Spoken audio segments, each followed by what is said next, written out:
السلام عليكم البنات، كي دايرين؟ بخير؟ لاباس عليكم؟ كنتمنى الفيديو ديالي يلقاكم ان شاء الله في احسن الاحوال وتكون اموركم هانيه.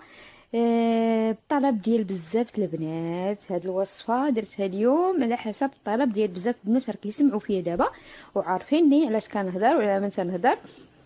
قالوا لي يعني في القناه ديالك ولا في الصفحه ديالك على الفيسبوك ما درتيش لينا وصفه ديال تكبير المناطق الانثويه وشدي وابراز المناطق الانثويه عند النساء. اليوم زيت تاع اليوم انا كنقول لكم ما كندير حاجه حتى كتكون مجربه وكنبحث فيها وقت طويل، يعني ماشي كنشد كناخذ شي وصفه نجي نحطها لكم، هذه هي السحيل ماشي من الشيمات ديالي. المهم هذا الزيت ديال واحد اش نقولوا اعشاب ولا حبوب، المهم نتوما غادي تتبعوا معايا الفيديو كامل، ضروري تتبعوا الفيديو كامل باش تشوفوا المكونات اللي غندير فيه اليوم. مكونات جباره في التكبير ولا في التسمين، لا الخارجي ولا الداخلي، وانتوما غتشوفوا وتحكموا ان شاء الله. بقاو معايا. اول مكون اللي كنحتاجو اللي هو الحلبه مطحونه.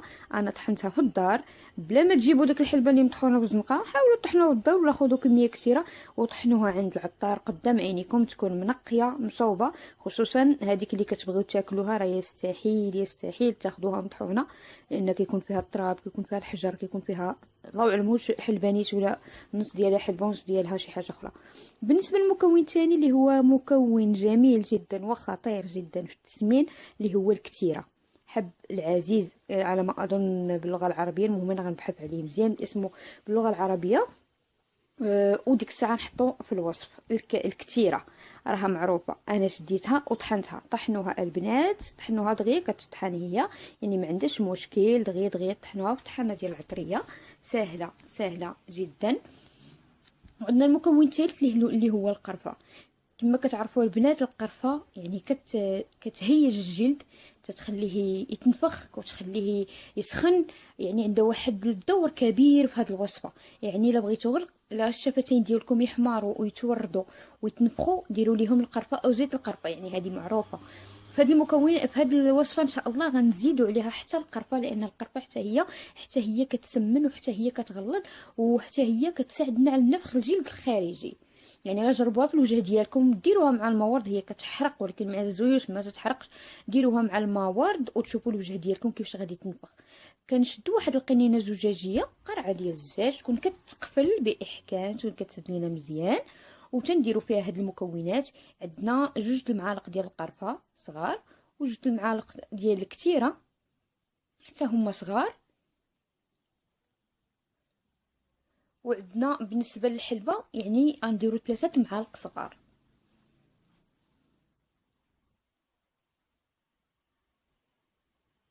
وصفه غزاله البنات، غادي تعجبكم بزاف وغتجربوها يعني. صبروا ماشي غاديروها في الاسبوع الاول تقولوا لا راه ما يمكنش. صبروا لان هي عندها فوائد كثيره وغادي تقاد لكم الفورمه ديالكم مزيان، ولكن خاصها شويه الصبر. بعد النتيجه تبان في 10 ايام 15 يوم، تبان لكم النتيجه ماشي من النهار الاول. وعندنا الزيت اللي غنديروا معاهم هو زيت السمسم الزنجلان. راكم عارفين الفوائد ديال الزنجلان، عارفين باللي كيغلظ كيسمن، يعني الزيت اللي افيكاس اللي يقدر تغلظوا به حتى خارجيا، يعني ما غاديش ناكلوه، اللي هو زيت السمسم. زيت الزنجلان يكون حر 100%. كما قلت لكم انا الاخ ديالي تيعصر الزيوت، يعني انا عندي حر 100%، ما فيهش تشاش. المهم البنات زيت الجنجلان راه موجود وساهل.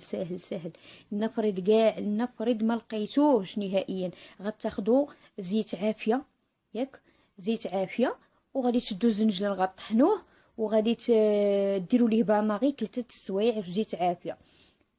هادشي الا ما لقيتوش الحر، هذا حتى هو مزيان. زيت عافيه ديال نوار الشمس وزنجلان مطحون وديريهم في باماغي 3 سوايع العافيه مهيله، راه غادي يخرج لكم الزيت ديالو ان شاء الله. ممكن نخلطوا المكونات، ولكن الا لقيتو زيت سمسم ما كرهناش، زيت زنجلان يكون احسن. الزيت ديالو الحر يعني معصر منه، يعني ما فيه حتى شي اضافه. زيت كيف ما قلت لكم كنخلطوا هاد المكونات مع زيت السمسم، كنخلطوهم نحركوهم مزيان. وشنو غنديروا ليهم؟ هاد المرحله ضروريه باش المكونات كلها كتطلق لينا بزيت السمسم، لا ديال القرفه ولا ديال الحلبه ولا ديال الكتيره. كنشدوهم وتنحطوهم بهاد الطريقه في الماء، كنخليو الماء غير يغلى ونحسبوا واحد نصف ساعه صافي وكنحيدوه. انا غنمشي نحطو وغادي نرجع معكم ان شاء الله في الحال. كيف ما قلت لكم، ملي رجعت نصف ساعه كتخليوه في داك الماء حتى الماء كيولي دافي، ما كيبقاش سخون، كتخليوه فيه ما تتحيدوش منه حتى كيولي دافي، وديك الساعه بامكانكم تستعملوه.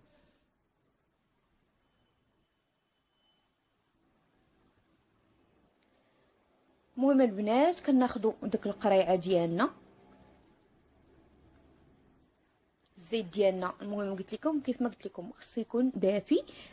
تاخذوه من الكاسرونه، ما تحيدوه منها حتى يرجع عليه السخونيه تاع داك الماء، يولي دافي. يعني كتخليه واحد المده ديال نصف ساعه ولا شنو، وغادي يولي دافي صافي. كتحيدوه وكتصفيوه كيف ما شفتوا.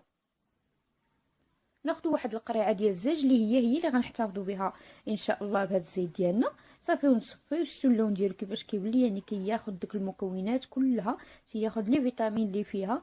يعني هو ديجا طايب غير على باماغي، يعني ما غاديش يفقد المكونات ديالو نهائيا. ما طيبوش ديريكت في شي كاسرونه لانكم غتخرجوا على كل شيء، ما غيبقاش لي في ديالو، ما غتبقاش يعني ديك سميتو الفوائد ديالو ما غاديش تبقى نهائيا. داك الشيء علاش ديروه الطريقه اللي قلت لكم هي اللي ديروها، وغتشوفوا النتيجه البنات غادي تفرحكم بزاف بزاف. يعني غادي تبقاو دهنوا به في الليل، غدهنوا به مزيان في الليل، وحتى الثدي ديالكم حتى هو دهنوا به، ما فيه حتى شي ضرر نهائيا.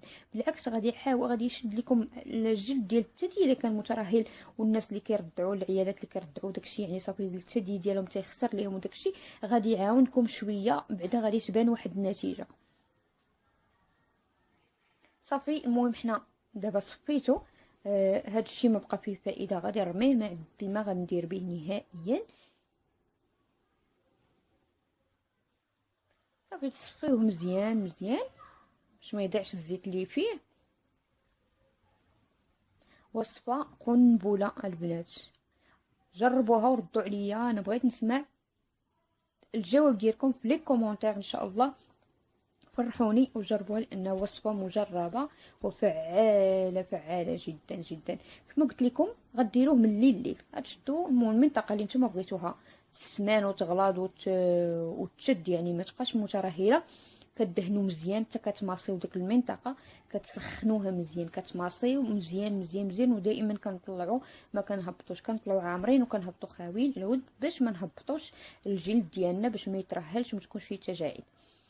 صافي من الليل وصافي كتنعسي كتسخني مزيان. سيرتو دابا حنا في البرد، يعني راه ما كاين غير السخونيه، ما كاينه المانطا المانطا المانطا المانطا.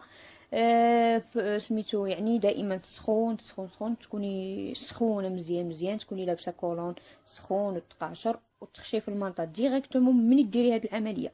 تماصي مزيان، تدخليها مزيان يسخن مزيان صافي، وكتنعسي يوميا. حتى بالنسبه للثدي حتى هويا كطلعيه دائما، ما كتهبطيش، كطلعيه ما كتهبطيش، وكتماصي حتى هو مزيان صافي، وكتنعسي. يعني كديري جميع المناطق اللي انت بغيتيها تغلاض، واللي بغيتيها تنفخ، واللي بغيتيها تشد، يعني ما تبقاش مترهله. غديري من الليل يوميا يوميا، يعني ما بين 10 ايام حتى 15 يوم غتبان لكم النتيجه رائعه، وغادي تعجبكم ان شاء الله. وغادي غادي تشكروني ان شاء الله على هذه الوصفه، لانها وصفه